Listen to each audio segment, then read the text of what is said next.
Aloore tó kalẹ̀ sí yàrá ìgbóhùnsáfẹ́fẹ́ GSM nílé iṣẹ́ ètò ìròyìn àṣà ohun ìrìnàjò afẹ́ tìpínlẹ̀ Ọ̀yọ́ ní sẹkítẹ́rìàtì Agodi Ìbàdàn. Ìròyìn àgbáyé la mú wá fún yín. Orúkọ mi ni Ọmọlọ́lá Ọdúnoyè. Ṣáájú ẹ gbọ́ kókó tó wà nínú ìròyìn ọ̀hún. Àjọ tó ń rí sí ọ̀rọ̀ nípa ilé ìwòsàn nípínlẹ̀ Ọ̀yọ́ ti jáwé gbélé fún àwọn dókítà méjì.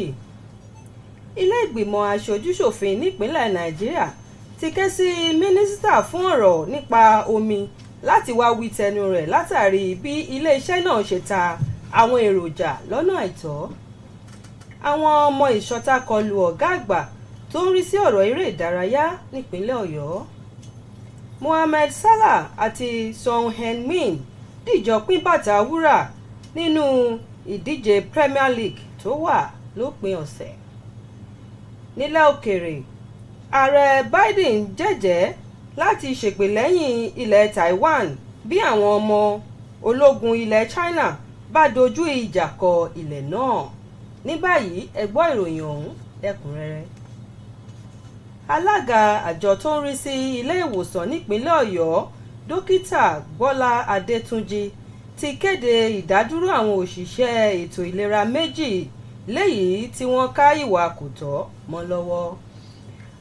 Àwọn òṣìṣẹ́ méjì ọ̀hún ni wọ́n jáwé gbélé rẹ̀ fún lẹ́yìn ìpàdé tí àjọ ọ̀hún ṣe lópin ọ̀sẹ̀ yìí lẹ́yìn tí wọ́n darí aláìsàn sí ilé ìwòsàn aládàáni fún iṣẹ́ abẹ. Dókítà Adétúnjì nínú ọ̀rọ̀ rẹ̀ léyìí tó buwọ́lù tó sì fi ránṣẹ́ sí àwọn òṣìṣẹ́ oníròyìn sọ di mímọ̀ pé àwọn òṣìṣẹ́ tí wọ́n jáwé gbélé rẹ̀ fún ní mọ̀lẹ́bí aláìsàn kọ̀wé ẹ̀sùn sí àjọ ọ̀hún tí àjọ ọ̀hún sì ṣe ìwádìí léyìí tó ṣe àfihàn pé wọ́n jẹ̀bi ẹ̀sùn ọ̀hún. Àjọ ọ̀hún tún gba àwọn òṣìṣẹ́ ìlera nímọ̀ràn ní ìpínlẹ̀ yìí láti túbọ̀ jẹ́ akọ́ṣẹ́mọṣẹ́ ó sì tún ṣe lálàyé pé àjọ ọ̀hún kò ní fàyè gba ìwà pálapàla lẹ́ka ètò ìlera.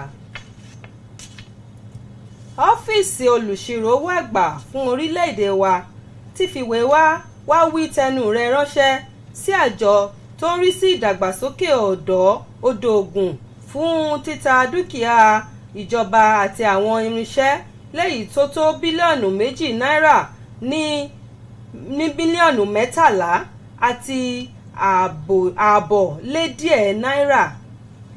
Níbi ìjẹ́jọ́ ìwádìí olùdarí àgbà fún àjọ ọ̀hún Olúfẹ́mi Odùmọ́sù léyìí tó ṣàlàyé ìdí rẹ̀ fún títa dúkìá ọ̀hún ó sọ di mímọ̀ fún ìgbìmọ̀ ọ̀hún pé dúkìá ọ̀hún ni wọ́n tà gẹ́gẹ́ bí ìlànà tí ìgbìmọ̀ tó ta dúkìá tí ẹ̀ka ilé iṣẹ́ ìṣirò omi àpapọ̀ ilé wa léyìí tí wọ́n sì buwọ́lù pẹ̀lú. Alága ìgbìmọ̀ ọ̀hún Olúwọlé Ọ̀kẹ́ léyìí tó bu ẹnu àtẹ́ lu títa dúkìá ọ̀hún ó ṣe lálàyé pé títa dúkìá ọ̀hún ni kò tẹ̀lé ìlànà àlàkalẹ̀ tó yẹ kí wọ́n tẹ̀lé tó sì tún ṣe okùnfà ìpàdánù owó tó yẹ kó lọ sí àpò ìjọba.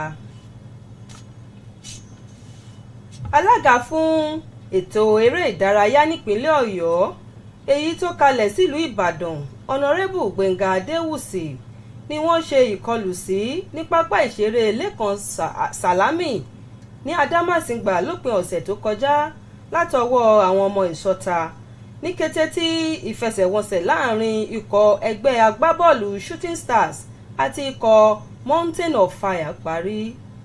Gẹ́gẹ́ bí àtẹ̀jáde èyí tí olùdarí àjọ ọ̀hún tó wà lẹ́ka ìròyìn Túndé Ajíbìkẹ́ fi léde, ìkọlù náà mú ìpalára bá alága náà lójú àti àwọn ẹ̀yà ara mìíràn. Lójú ẹsẹ̀ ni wọ́n sì ti gbé e lọ sílé ìwòsàn. Gẹ́gẹ́ bí ọ̀rọ̀ tí alága náà sọ, ó ń gbìyànjú láti dáàbò bo àwọn ikọ̀ agbábọ́ọ̀lù 3SC kúrò níbi ìkọlù àwọn ọmọ ìṣọ̀tá ní yàrá ìmúra nígbà tí àwọn ọmọ ìṣọ̀tá ṣe ìkọlù náà. Àwọn ọmọ ìṣọ̀tá ọ̀hún ni wọ́n gbìyànjú láti ṣeré náà jẹ́ nípa jíju àga àti òkò sí àwọn òṣìṣẹ́ ilé iṣẹ́ náà tí wọ́n sì ń wò wọ́n láti jáwọ́ kúrò níbi ìwà tí ò tọ́ yìí àti bíba dúkìá pàápàá ilé pápá ìṣeré náà jẹ́. Àwọn aṣèkọlù náà sá lọ kó tó di pé àwọn agbófinró dé sí pápá ìṣeré ọ̀hún. Lágbọn eré ìdárayá, agbábọ́ọ̀lù Mohammed Salah àti Son Heung-min ni wọ́n dìjọ pín bàtà wúrà nínú ìdíje Premier League lẹ́yìn ìgbà tí àwọn méjèèjì mi àwọn níbi ìdíje ọ̀hún eléyìí tó wá sópin ní àyájọ́ àná. Ọmọ ilẹ̀ South Korea ọ̀hún ló mi àwọn méjì fún ikọ̀ Tottenham nínú àwọn márùn-ún tí wọ́n mì kojú ẹgbẹ́ agbábọ́ọ̀lù Norwich City tí àpapọ̀ àwọn tí wọ́n mì náà wá jẹ́ 23 níye, èyí tó fi ẹyọ kan ju Mohammed Salah lọ. Ṣùgbọ́n aléwájú ọmọ ilẹ̀ Egypt ló mi àwọn kan fún ikọ̀ Liverpool lẹ́yìn ìgbà tí wọ́n fi ìyà jẹ ẹgbẹ́ agbábọ́ọ̀lù Wolves pẹ̀lú àmì ayò 3-1. Àmì tí Mohammed Salah mì ọ̀hún kò gbé wọn borí látàrí bí ikọ̀ Manchester City ṣe fi àwọn kan dondo la ẹgbẹ́ agbábọ́ọ̀lù Liverpool tí wọ́n sì gbé ife ẹ̀yẹ Premier League lọ. Nílẹ̀ òkèèrè, ààrẹ ilẹ̀ Amẹ́ríkà Joe Biden ti jẹ́jẹ́ pé àwọn ọmọ ogun ilẹ̀ náà yóò ṣègbè lẹ́yìn ilẹ̀ Taiwan tòun tí àwọn ọmọ ogun rẹ̀ bí ilẹ̀ China bá gbèrò láti fi ọwọ́ líle gba ìṣàkóso ilẹ̀ ọ̀hún. Ọ̀rọ̀ náà jẹyọ nílùú Tokyo nígbà tí ààrẹ Biden ṣe ìpàdé pẹ̀lú olóòtú ìjọba ilẹ̀ Japan kí ó tó di pé ìpàdé àpérò yóò wáyé lọ́la òde òní. Ààrẹ Biden ṣe lálàyé pé ìpinnu náà ló wáyé nípa lílo àwọn ọmọ ogun láti dúró gbágbágbá lẹ́yìn ilẹ̀ Taiwan lásìkò ìjíròrò pẹ̀lú olóòtú ìjọba ilẹ̀ Japan Fumio Kishida lẹ́yìn tí àwọn méjèèjì gbà láti ṣàmójútó àwọn ọmọ ogun ojú omi ilẹ̀ China nípasẹ̀ iṣẹ́ wọn tòun ti àjọṣepọ̀ àwọn ọmọ ilẹ̀ Russia. Nígbà tí ó sọ̀rọ̀ lórí ogun tó ń lọ lọ́wọ́ láàrin ilẹ̀ Russia àti Ukraine, ààrẹ ilẹ̀ Amẹ́ríkà sọ wípé ààrẹ Vladimir Putin gbọ́dọ̀ fojú winá òfin, bí bẹ́ẹ̀ kọ́ yóò fún àwọn adarí yòókù lágbára wíwu ìwà kò tọ́. Kí n tó mú ìròyìn òní wá sópin, ẹ gbọ́ kókó inú ẹ̀ lẹ́ẹ̀kan sí i. Àjọ tó ń rí sí ọ̀rọ̀ nípa ilé ìwòsàn nípínlẹ̀ Ọ̀yọ́ ti jáwé gbélé rẹ̀ fún àwọn dókítà 2. Ilé ìgbìmọ̀ aṣojúṣòfin nílẹ̀ Nàìjíríà ti ké sí mínísítà fún ọ̀rọ̀ nípa omi láti wá wí tẹnu rẹ̀ látàrí bí ilé iṣẹ́ náà ṣe ta àwọn èròjà lọ́nà àìtọ́. Àwọn ọmọ ìṣọ̀tá kọlu ọ̀gá àgbà tó ń rí sí ọ̀rọ̀ eré ìdárayá nípínlẹ̀ Ọ̀yọ́. Mohammed Salah àti Son Heung-min dìjọ pín bàtà wúrà nínú ìdíje Premier League tó wá sópin. Nílẹ̀ òkèèrè, ààrẹ Biden jẹ́jẹ́ láti ṣègbè lẹ́yìn ilẹ̀ Taiwan bí àwọn ọmọ ológun ilẹ̀ China bá dojú ìjà kọ ilẹ̀ náà. Ní báyìí la mú ìròyìn àgbáyé tọ̀sán yìí wá sópin. Orúkọ tèmi ni Ọmọlọ́lá Ọdúnwòyí. Ẹ ṣeun tẹ́ ń gbọ́.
ọgbà tí àṣẹ jiná lóde ìrànjẹ́ làwọn aláṣẹ ìjókòó tí wọ́n fẹ́ máa jẹ. ọba ni wọ́n ṣe gàyà díẹ̀ ná, ìlú ló láṣẹ, ẹjẹ́ ìlú ó jẹun náà. ìdí nìyí tó fi jẹ́ pé ẹ̀tọ́ ìlú là ń fowó ìlú ṣe nípìnlẹ̀ Ọ̀yọ́.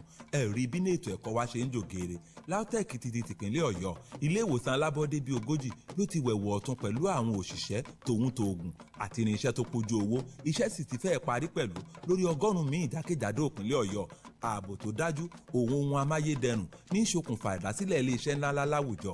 òun náà nípínlẹ̀ Ọ̀yọ́ fi wà nípò kẹta nínú àwọn ìpínlẹ̀ tí ń pawó wọlé jùlọ lábẹ́lé nílẹ̀ wa. ọ̀pọ̀ ọ̀dọ́ ló ti láǹfààní ẹ̀kọ́ṣẹ́ iṣẹ́ àgbẹ̀ lọ́nà ti gbàlódé. táṣeyọrí yìí ó sì jẹ́ kó ń jẹ́ sùn wá bọ̀ láìpẹ́ nípínlẹ̀ Ọ̀yọ́.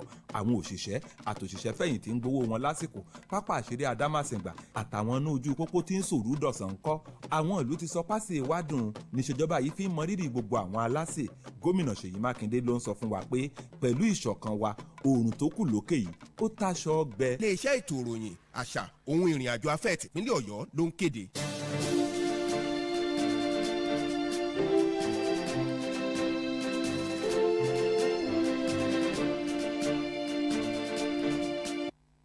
This is Aloore Radio transmitting from the GSM studio at the Ministry of Information, Culture and Tourism Secretariat, Agodi, Ibadan. This is the world news. I am Adedoyin Adebayo. First, the highlights. Oyo Hospital Management Board suspends 2 medical personnel. And in another development, hoodlums attack Oyo Sports Council boss. Reps summon Water Resources Ministers. Agency auctions 2 billion naira assets for 13.6 million naira. And in sports, Salah, Son share Premier League golden boots. And on the foreign scene, Biden vows to defend Taiwan militarily if China invades. Now the news in full.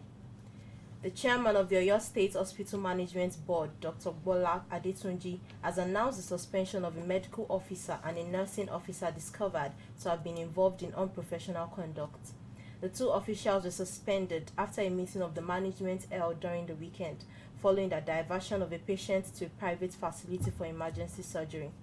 Dr. Adetunji, in a statement signed and made available to newsmen, maintained that the suspended duo was petitioned by a relation of the said patient and that the management investigated and found them culpable. The board further advised health workers in the state to continue to be professional and law-abiding, saying it will not condone any untoward acts that can bring shame to the state health sector. The chairman of the Oyo State Sports Council, Ibadan, Honorable Gbenga Adeosi, was attacked at the Lake on Salami Sports Complex, Adamasingba, during the weekend by hoodlums shortly after a match between the Shooting Stars Football Club and the Mountain of Fire Football Club. According to a statement signed by the council's director media, Tunde Ajibike, the chairman was inflicted with injuries on his face and other parts of his body and was rushed to the hospital. According to the chairman, he was trying to prevent the hoodlums from attacking the players in the dressing room when the hoodlums descended on him. The attackers attempted to vandalize the stadium by throwing chairs and stones at staff members of the sports council that were persuading them to desist from the willful and malicious destruction of facilities at the stadium. The attackers, however, escaped before the intervention of the law enforcement agencies. The Office of the Auditor General for the Federation has queried the management of the Ogun-Osun River Basin Development Authority for selling off government plant, property and equipment valued at over 2 billion naira at a measly sum of 13.618 million naira.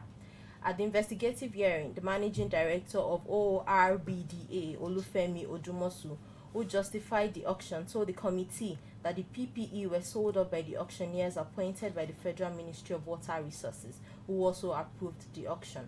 The chairman of the committee, Oluwole Oke, however, criticized the auction while also pointing out the provisions of the Public Procurement Act were not followed in the sale of the items, resulting in a possible loss of revenue to the government. Consequently, the committee asked the Minister of Water Resources and the Permanent Secretary to appear on June 9, 2022 to explain their role in the auction. In sports, Mohamed Salah and Son Heung-min has shared the Premier League Golden Boot yesterday after both forwards scored on the final day of the season. South Korea's Son netted twice in Tottenham's 5-0 win at Norwich to move to 23 goals, 1 clear of Salah, but the Egypt forward struck late in Liverpool's 3-1 win at home to Wolves. Salah's goal was ultimately in vain as club's team finished 1 point behind Man City, who scored 3 goals in 5 minutes to beat Aston Villa. His manager, Antonio Conte, was delighted to see club and individual ambitions and added that the award is not just for Son, but for the whole team who helped him reach the big achievement. And on the foreign scene, US President Joe Biden has vowed that US forces would defend Taiwan militarily if China attempts to take control of the self-ruled island by force. The remarks were made in Tokyo, where he met with Japan's Prime Minister ahead of a summit scheduled to hold tomorrow. Biden explained that a commitment has been made to get involved militarily to defend Taiwan after talks with Japanese Prime Minister Fumio Kishida, in which the pair agreed to monitor Chinese naval activity and joint Chinese-Russia exercises. While speaking on the Russia-Ukraine war, the US leader said President Vladimir Putin had to pay a long-term price, otherwise it would send the wrong message to other leaders. That ends the world news. The highlights once again. Oyo Hospital Management Board suspends 2 medical personnel. In another development, hoodlums attack Oyo Sports Council boss. Reps summon Water Resources Minister as agency auctions 2 billion naira assets for 13.6 million naira. In sports, Salah, Son share Premier League golden boot. And finally, on the foreign scene, Biden vows to defend Taiwan militarily if China invades. That was the World News Package as compiled and edited by Adebayo Adedoyin. I am Adedoyin Adebayo. Thanks for listening and have a good day.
Your day has gotten a lot better.